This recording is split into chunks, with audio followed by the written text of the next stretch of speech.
ഒരു മുസ്ലിം ഗേൾ, ഒരു 18 വയസ്സ് 20 വയസ്സ് ഉള്ളൊരു കുട്ടിക്ക് ബാംഗ്ലൂരിൽ കൂടെ തട്ടിട്ട് നടക്കാൻ വയ്യ, ടെഹ്റാനിൽ കൂടെ ഇടാതെ നടക്കാനും വയ്യ. രണ്ടിനും ഞങ്ങളെതിരാ. അപ്പം അവിടെ നിങ്ങൾ പൊളിറ്റിക്കിങ് നടത്തുമ്പോൾ ഒരു അൺടച്ചബിലിറ്റി ഇല്ല ഇൻ ക്രിട്ടിക്കൽ ടൈം.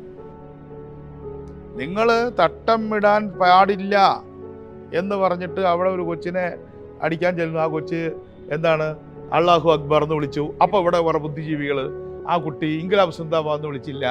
അപ്പോൾ ഞാനിവിടെ സമരത്തിന് വന്നപ്പോൾ ഞാൻ പറഞ്ഞ് ആ കുട്ടി വിളിച്ചത് അള്ളാഹു അക്ബർ എന്നാണ്, ഞാൻ കേട്ടത് ഇൻക്ലാബ് സിന്ദാബാദ് എന്നാണ്.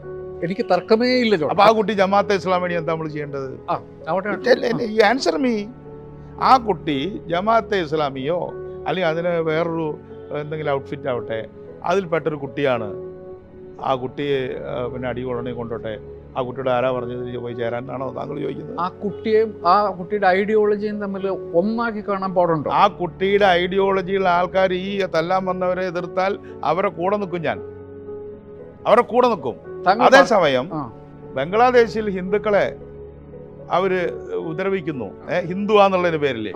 അവിടെ വിശ്വ ഹിന്ദു പരിഷത്തിനോ ഇനി RSS ആയിക്കോട്ടെ ഡാക്കയില്, അവരെ കൂടെ നിൽക്കും.